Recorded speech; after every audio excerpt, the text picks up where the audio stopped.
Before swords clashed, before heroes fell, before Troy burned to ashes, three goddesses made a choice. Not warriors, not kings, but immortals. Athena, the goddess of wisdom and war, demanded glory. Hera, queen of the gods, demanded power. And Aphrodite, the goddess of love, offered desire itself. One golden apple, one wounded pride, one fatal promise, and because of their rivalry, a city that stood for centuries was erased in flames. This is not just the story of the Trojan War. This is the story of the three goddesses who destroyed Troy. A city burning, screams echoing through the night. And at the center of it all, a goddess. Not just any goddess, Athena. The virgin warrior, the strategist, the destroyer of Troy. But who was she really? Why did she hate Troy so much? And how did she orchestrate the greatest city's downfall? Stay with me, because this story will change everything you thought you knew. Let's start at the beginning. Athena wasn't born like you and me. She was born from Zeus's head. Literally. Zeus had swallowed her mother, Metis. He feared a prophecy, a child stronger than him. But Athena grew inside his skull. One day, Zeus had the worst headache imaginable. Hephaestus split his head open with an axe.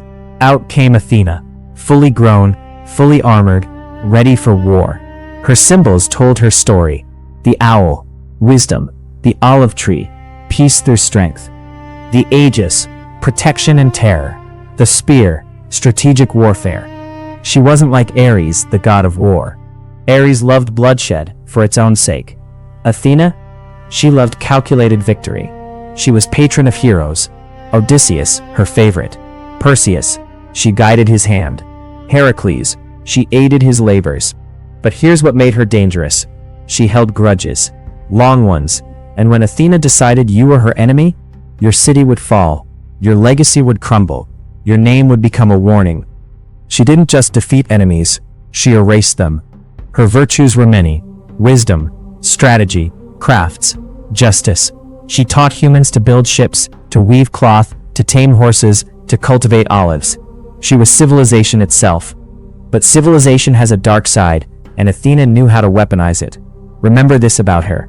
She never forgot an insult. She never forgave a slight.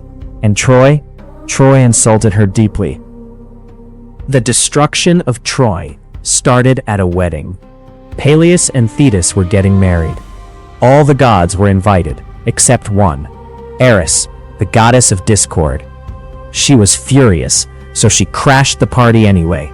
She brought a golden apple, inscribed with 3 words, "To the fairest."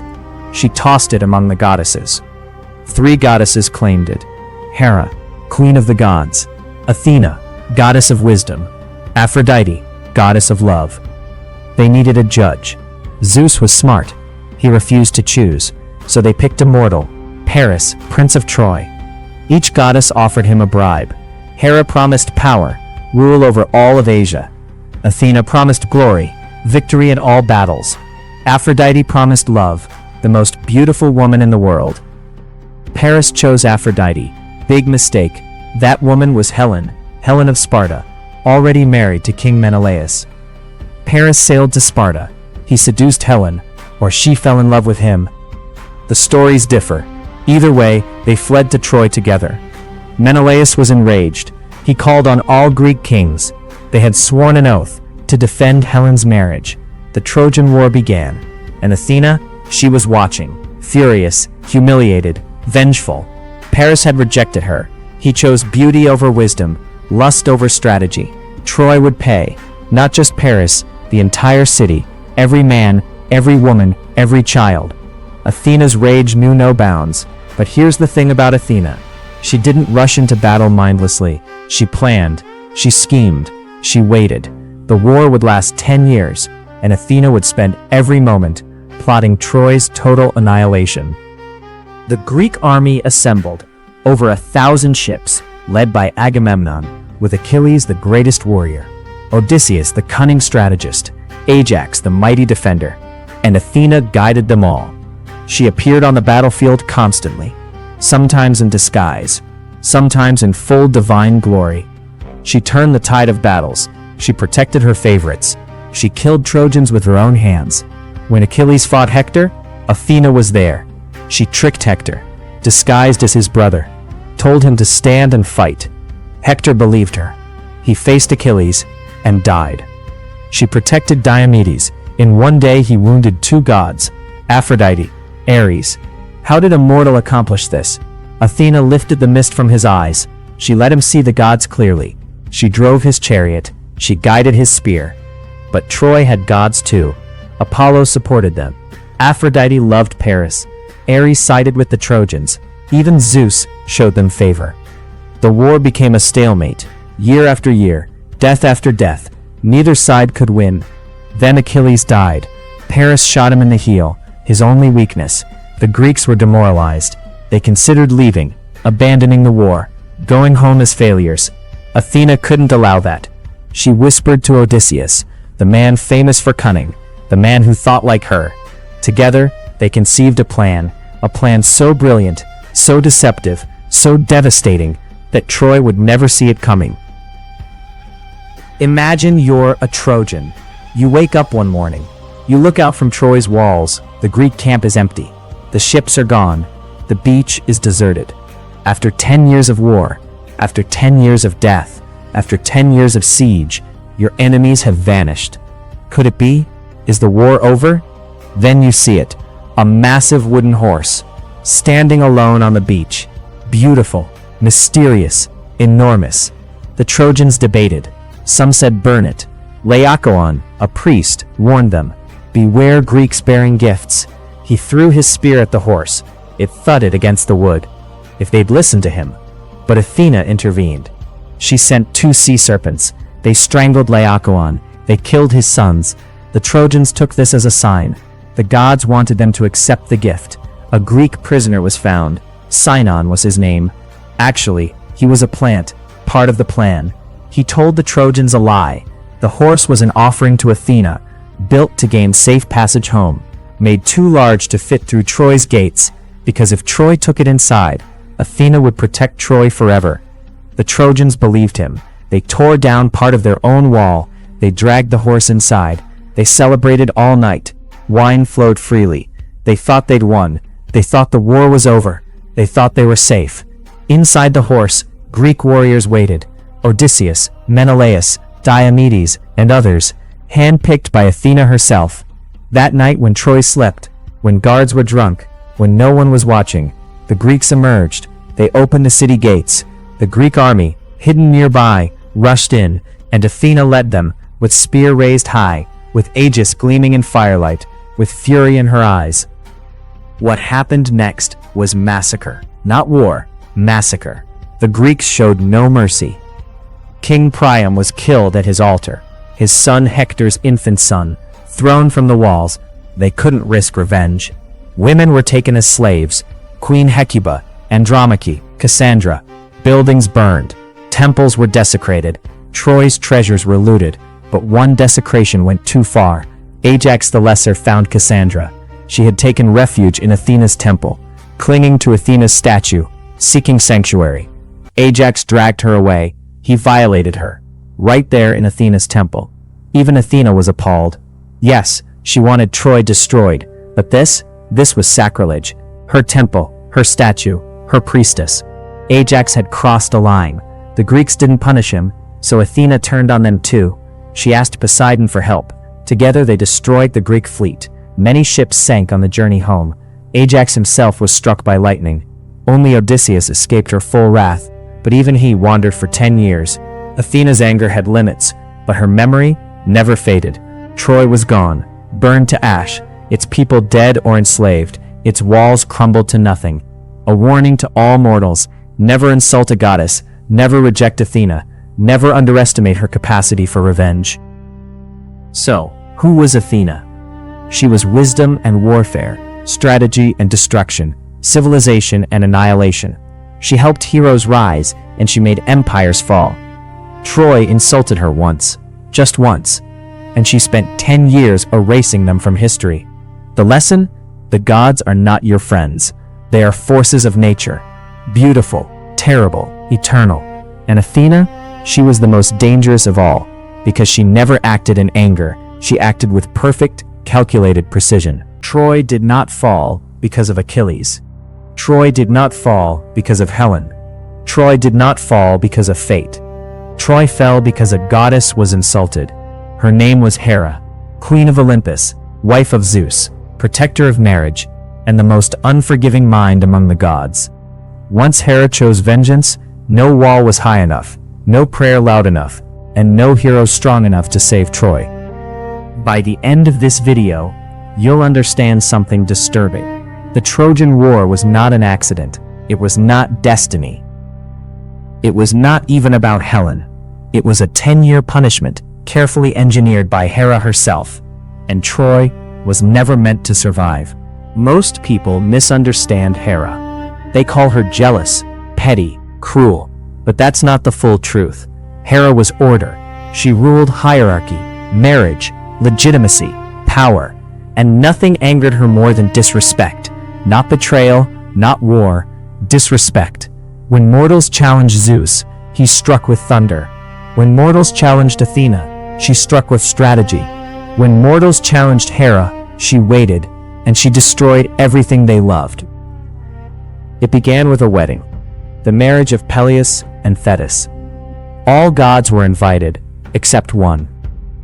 Eris, the goddess of discord, responded by rolling a golden apple into the feast. On it were engraved 3 words, "To the fairest." Immediately, 3 goddesses stepped forward: Hera, Athena, Aphrodite. The judgment was given to a mortal, a Trojan prince. His name was Paris. Hera offered him power. Athena offered him glory. Aphrodite offered him love. Paris chose love, and in that moment, Hera was not simply denied. She was humiliated. A Trojan dared to say the queen of Olympus was not the fairest. That single decision condemned an entire civilization. From that moment on, Troy was already dead. Hera did not scream. She did not curse Paris. She did not strike Troy immediately. She did something far worse. She chose sides. Quietly, deliberately, Hera aligned herself with Greece, Menelaus, Agamemnon, the Achaean kings. She poured legitimacy into their cause. She whispered righteousness into their rage. This was no longer a war for a stolen woman. It was a holy punishment, and Hera would make sure it lasted as long as possible. The Trojan War was never fair, because one side had Hera. Here's what most retellings leave out. Zeus did not want Troy completely destroyed. He respected the city. He admired Hector. He favored balance. But Hera wanted annihilation, so she did the unthinkable. She deceived Zeus. She distracted him with seduction. She lulled him into sleep. She conspired behind his throne. While Zeus slept, Hera unleashed chaos. Battles turned. Trojan lines broke. Greek spears found their mark. This wasn't divine support. This was divine sabotage. Among all Trojans, one man enraged Hera more than any other: Hector. He was noble, loyal, honorable, everything Hera valued, and everything that proved Troy did not deserve destruction. When Hector prayed, Hera turned away. When his parents begged, she hardened her heart. She refused him mercy, not because he was evil, but because his goodness challenged her vengeance. Hera didn't want Troy defeated. She wanted Troy humiliated. When the Trojan horse stood before the gates, something terrifying happened. Hera said nothing. No omen, no thunder, no warning. Troy had always trusted the gods, and Hera betrayed that trust completely. The silence was intentional, because sometimes the cruelest divine act is not intervention, but absence. That night, Troy sealed its fate. Fire consumed the city. Priests were slaughtered at their altars. Children were torn from their mothers. The royal house collapsed into ash, and Hera watched. No regret, no mercy. For her, this wasn't cruelty. This was justice. A lesson written in blood. Never insult the queen of Olympus. Troy honored the gods. Troy fought bravely. Troy endured 10 years of war, but Troy made one unforgivable mistake. It offended Hera, and no city survives that. The Trojan War was not a tragedy of men, it was a revenge story of a goddess. What if I told you that the greatest war in ancient history started because of one woman's jealousy? Not a mortal woman, a goddess, the most beautiful goddess in all of Olympus, Aphrodite. The goddess of love and beauty didn't just cause the Trojan War, she orchestrated it, she manipulated it, and she watched as Troy burned to the ground. Today, you'll discover the untold story of how love destroyed an empire. Welcome to Trojan mythology. Before we understand how Aphrodite destroyed Troy, we need to know who she really was. Her birth was unlike any other god. According to Hesiod, she was born from the sea foam. When Cronus castrated his father Uranus, he threw the severed parts into the ocean. From the foam that formed, Aphrodite emerged, fully grown, breathtakingly beautiful. Her Greek name means foam-born. She rode to shore on a giant scallop shell. The winds carried her to the island of Cyprus. Flowers bloomed wherever she walked. But beauty was just the surface. Aphrodite had real power. She could make anyone fall in love. Gods, mortals, even animals. She controlled desire itself. Her magical girdle, called the cestus, made her irresistible. When she wore it, no one could resist her charm. Zeus himself feared her power. He married her off to Hephaestus, the god of blacksmiths. Hephaestus was ugly and lame, the complete opposite of Aphrodite. Zeus hoped this marriage would control her. He was wrong. Aphrodite had many affairs. Her most famous lover was Ares, the god of war. Love and war. Together they were unstoppable. She also had mortal lovers. The most famous was Adonis, a beautiful youth. When he died, she wept tears of blood. From those tears, red roses grew. But Aphrodite wasn't just about love and romance. She was also vengeful, extremely vengeful. Anyone who rejected her or insulted her beauty faced terrible punishment. She cursed women to fall in love with animals. She made people die from impossible love. She destroyed entire families out of spite. This was the goddess who would bring down Troy. Beautiful but deadly, loving but cruel. The destruction of Troy began at a wedding. The wedding of Peleus and Thetis. All the gods were invited, except one. Eris, the goddess of discord and chaos. She was furious about being excluded, so she crashed the party. She threw a golden apple into the crowd. On it were inscribed 3 words, "To the fairest." Immediately 3 goddesses claimed it. Hera, queen of the gods, Athena, goddess of wisdom and war, and Aphrodite. Each goddess believed she was the most beautiful. They turned to Zeus to decide. But Zeus was no fool. He knew picking one would anger the other 2. So he passed the responsibility to a mortal, a Trojan prince named Paris. Paris was the son of King Priam of Troy. Before his birth, his mother had a terrible dream. She dreamed she gave birth to a flaming torch, a torch that burned all of Troy. Prophets warned that Paris would destroy the city. So King Priam ordered him killed as a baby, but the servant couldn't do it. He left Paris on Mount Ida to die. Instead, Paris was raised by shepherds. He grew into a handsome young man. This was the man chosen to judge the goddesses. Hermes, the messenger god, brought the 3 goddesses to Mount Ida. Paris was terrified. 3 goddesses stood before him, in all their glory, each one stunning, each one powerful, and each one offering him a bribe.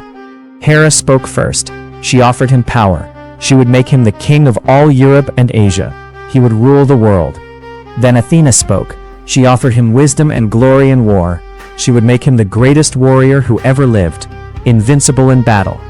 Finally, Aphrodite spoke. She offered him love. Not just any love, the love of the most beautiful woman in the world, Helen of Sparta. Paris was young. He was foolish. He chose love. He handed the golden apple to Aphrodite. She smiled. Hera and Athena were furious. From that moment, they swore to destroy Troy, and Aphrodite promised to help Paris, no matter the cost. Aphrodite kept her promise, but there was a problem. Helen was already married.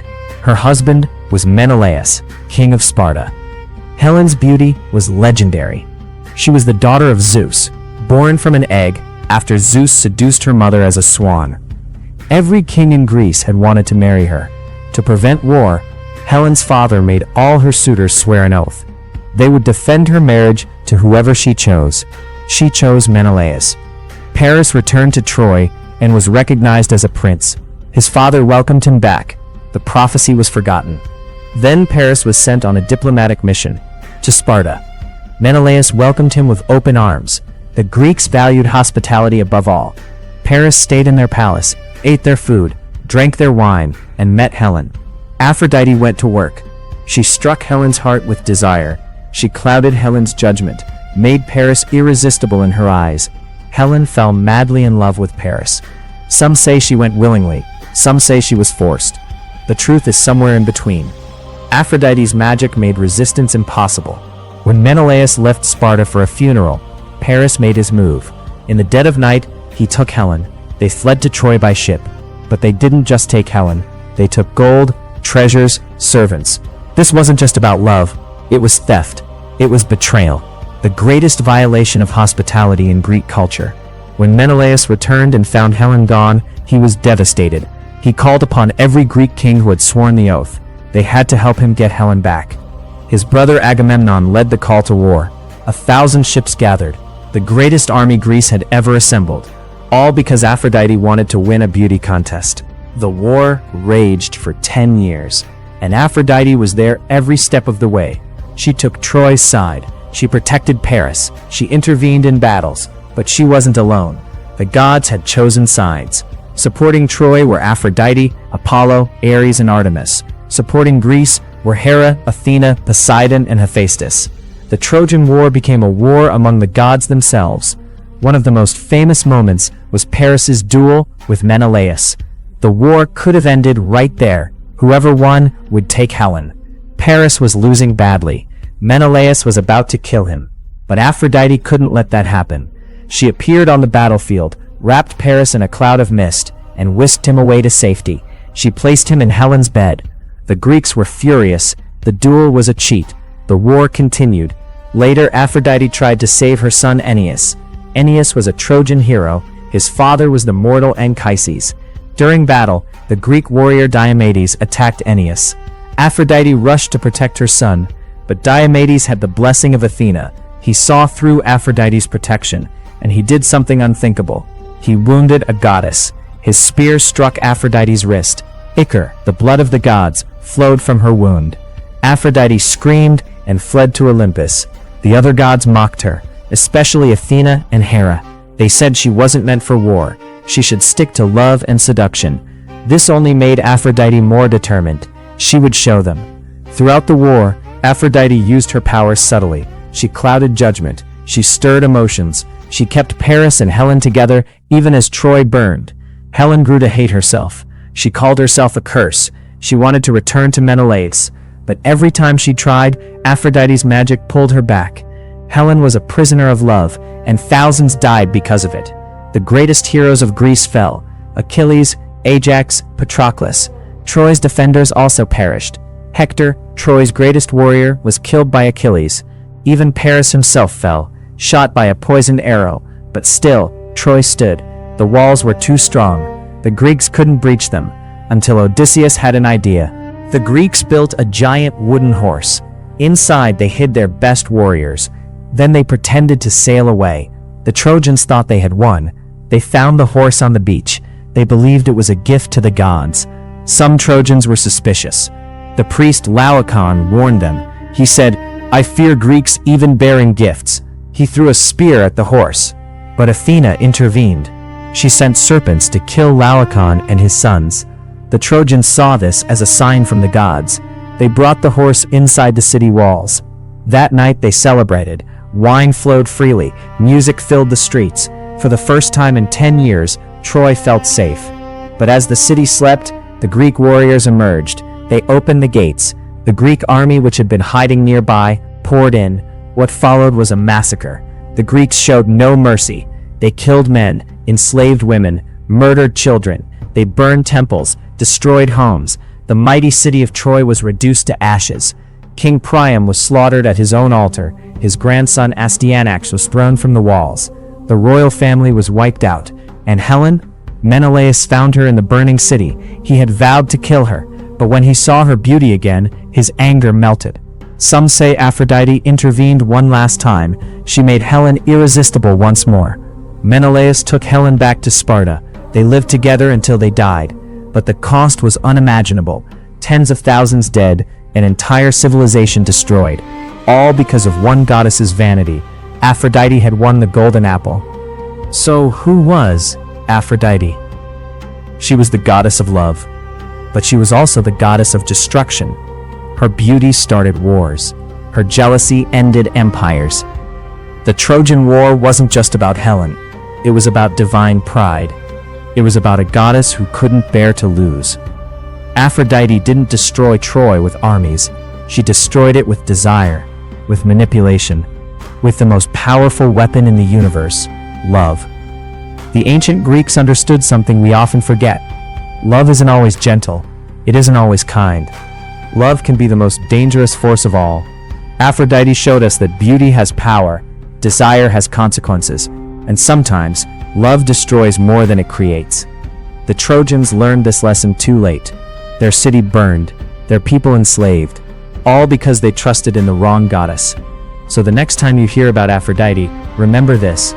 She wasn't just the goddess of roses and romance. She was the goddess who destroyed Troy, and she did it all for vanity. Thank you for watching Trojan Mythology. If you enjoyed this video, hit the like button, subscribe for more ancient stories, and comment below what myth you want us to explore next. Until next time, remember the lessons of the gods. Thank you for watching till the very end. If you're still here, it means you truly enjoyed the story, and that means the world to me. If you haven't already, make sure to subscribe to the channel, click the bell icon, and share this video with someone who loves mythology as much as you do. Your support helps this epic journey continue, episode after episode. Once again, thank you for watching, thank you for staying till the end. And I'll see you in the next chapter of Trojan mythology.